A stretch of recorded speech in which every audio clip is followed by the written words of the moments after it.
오늘도 값없이 베풀어 주시는 주님의 끝없는 은혜를 누리며 승리하는 꿈밀의 모든 분들이 되기를 소망합니다. 어떤 지도자가 예수님을 찾아왔습니다. 자기의 딸이 죽었더라고 하는 거예요. 하지만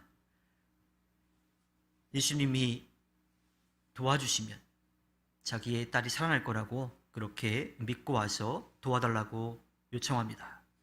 예수님은 그 지도자의 말을 듣고 그 집으로 이제 가는 길이었죠. 그런데 12회 12년 동안 혈루증이라고 하는 것, 피가 멈추지 않고 계속 나오는 유출증이라고도 하는데 그 병을 앓고 있던, 고통받고 있던 여인이 예수님이 지나가시는 것을 보고서 그의 마음에 이제 예수님의 저 옷술만이라도 만지면 내가 나을 수 있을 거다라고 하는 그러한 믿음을 가지고 조심스럽게 예수님의 옷술을 만지죠. 여인은 속으로만 생각하고 또 주변 사람들한테 들키지 않으려고 조심스럽게 했는데 예수님은 그 일을 아셨어요. 그래서 가던 길을 멈추시고 그 여인을 쳐다보시죠. 아마 그 여인은 깜짝 놀랐을 거예요. 예수님의 옷에 손을 댔다라고 하는 그 자체, 자신이 거기 나와 있다는 그 자체가 굉장히 두려운 일이었고요. 또 사람들이 알면 혼날 그런 일이었기 때문에 굉장히 두려웠을 거예요.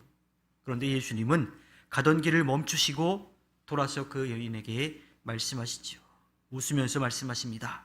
내 믿음이 너를 구원하였다. 그렇게 칭찬해 주십니다. 그리고 그 여인이 믿은 그대로 그 즉시 그 질병이 낫게 됩니다. 예수님은 계속해서 가던 길을 가시지요. 그 지도자의 집에 도착합니다. 이미 그 딸은 죽어서 사람들이 모여서 장례를 진행하고 있어요. 근데 예수님은 이미 죽어서 장례를 진행하고 있는 그들을 내쫓아 보냅니다. 물러가게 하시고 그 소녀의 손을 잡아서 다시 살아나게 하십니다. 그렇게 치유와 또 죽음을 이기시는 그 사역을 하시고 나서 길을 떠나시는데 시각장애인 2명이 찾아옵니다. 그들의 마음과 그들의 고백 속에는요, 다윗의 자손이여 라고 하는 고백이 있어요. 그렇게 외칩니다. 그리고 자신들의 눈을 뜨게 해달라고 그렇게 요청하지요. 예수님은 그 즉시 그들을 치료해 주시지 않으셨어요. 그냥 가던 길을 계속 가셨지요. 어느 집에 도착해서 여장을 풀고 계시는데 그들이 계속 따라왔습니다. 그래서 예수님이 그들에게 물으십니다. 너희는 내가 이 일을 할 수 있을 거라고 믿느냐? 그들이 예 주님이라고 그렇게 대답합니다. 또 예수님이 그들의 눈에 손을 대시니까 그리고 너의 믿음대로 되어라 하고 말씀하시니 앞을 보지 못했던 그 시각장애인들이 앞을 보게 되었습니다.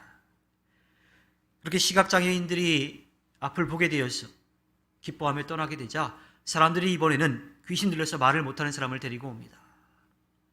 예수님은 그 말을 못하게 하는 귀신을 쫓아내시지요.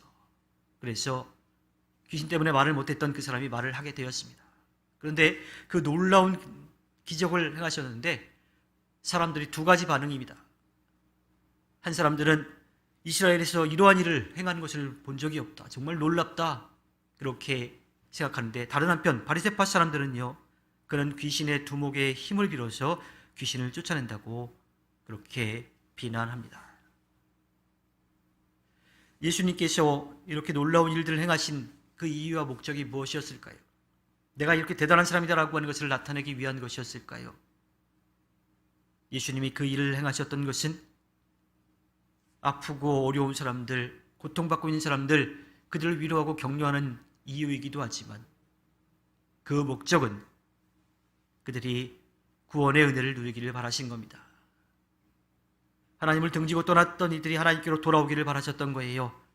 예수님은 갈릴리와 다른 많은 마을로 다니시면서 하늘나라의 복음을 가르치시고 또 복음을 선포하시고 치유와 회복의 역사를 행하셨던 겁니다.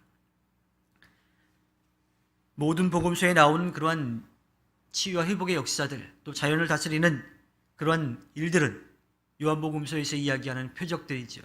그 자체가 중요한 것이 아니라 그것을 통해서 예수님이 하고자 하시는 일, 예수님이 이루셔야 될 그 목적이 있는 겁니다. 그것은 하나님의 구원의 역사예요. 그 이전에 이스라엘 민족만을 위한 구원의 역사가 아니라 온 인류를 위한 구원의 역사인 거죠.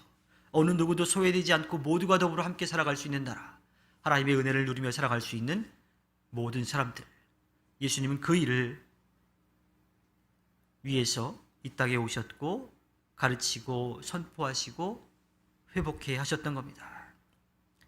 예수님은 신체적인 질병으로 또 영적인 질병으로 또한 종교적인 차별로 사회적인 문제로 고통받고 신음하고 있는 그들 곁에 다가가셨어요. 그들을 불쌍히 여기셨습니다. 그들을 안타깝게 여기셨어요. 그리고 그들을 치료해 주시고 회복해 주셨죠. 그런데 우리가 어제 요한복음서를 보면서도 이야기를 나눴었지만 예수님이 하실 일은 거기까지였고요. 그 다음은 남아있는 제자들이 그 일을 해야 되는 겁니다. 예수님 혼자서 그 일을 다 하실 수도 있지만 하나님이 하시는 것과 마찬가지로 사람들을 세워서 그 사람들이 하나님의 일에 함께하도록 하시는 거예요. 그리고 예수님은 오늘 말씀 가운데 지금 그렇게 함께할 수 있는 이들이 없다라고 하는 것, 많지 않다라고 하는 것에 대해서 안타까워 하십니다. 예수님은 단순한 비범자, 능력자가 아니에요. 마술을 부리는 사람, 눈속임을 하는 사람이 아닙니다. 예수님은 인자요, 다윗의 자손이셨습니다. 인류를 구원하기 위해 하나님께서 이 땅에 보내주신 메시아인 거지요. 메시아이신 예수님은 이 땅에서 사람들이 당하고 있는 고통, 그 아픔들을 보고 함께 마음 아파하십니다. 그것이 사실은 하나님 아버지의 마음인 거지요. 예수님이 볼 때에 그렇게 고통받고 신음하고 있는 사람들, 또 세상적으로는 누리고 있지만 하나님을 알지 못하고 방황하고 있는 이들, 그들은 목자 잃은 양과 같이 보였습니다. 그래서 예수님은 할 수 있는 대로 많은 아픈 이들을 고쳐주셨고 또 죽은 이들도 살려주셨습니다. 그 치유와 이적을 통해서 하나님이 살아계심을 알기를 원했고요, 하나님께로 돌아오기를 바라셨던 거지요. 그들에 대한 하나님의 사랑을 깨닫기를 바라셨습니다. 육신의 치유를 통해서 영혼의 치유, 영혼의 구원을 얻기를 바라셨던 겁니다. 그래서 우리에게 믿음이 중요합니다. 예수님은 신통력이나 마법을 부리는 분이 아닙니다. 예수님은 하나님의 아들로서 이 땅에 오셨고요, 우리를 위해서 많은 가르침, 표적도 행하셨고 또 우리를 위해 자신의 생명도 내어주셨습니다. 오늘 말씀 가운데 나오는 사람들, 혈루증을 앓았던 여인, 또 앞을 보지 못했던 시각장애인, 귀신 들린 사람, 죽었던 아이가 살아난 모든 것, 이 모든 것이 하나님의 구원의 은혜를 누릴 수 있도록 행하셨던 일인 겁니다. 또 그 일을 체험했던 사람들, 옆에서 지켜보았던 사람들, 그들은 예수님이 선포하시고 가르치시고 또 보여주신 그 표적을 통해서 하나님의 나라를 믿게 되었을 것입니다. 그래서 로마서 1장 17절에 나오는 것처럼 믿음에서 믿음에 이르는 그러한 회복의 역사를 경험하게 되는 거지요. 예수님이 누구이신지를 믿고 예수님께 우리의 모든 것을 맡길 때에 그 구원의 은혜를 누릴 수가 있고요, 그 은혜를 전할 수가 있게 됩니다.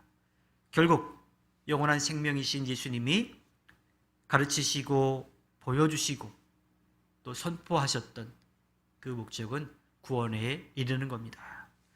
주님께서 허락해 주신 오늘 하루를 살아갈 때에 온전한 치유와 회복의 역사를 우리가 누리고 또 그것을 전해서 하나님의 나라를 넓히고 하나님께 기쁨을 드리는 꿈미래 모든 분들이 되기를 주님의 이름으로 부탁드립니다. 기도하겠습니다.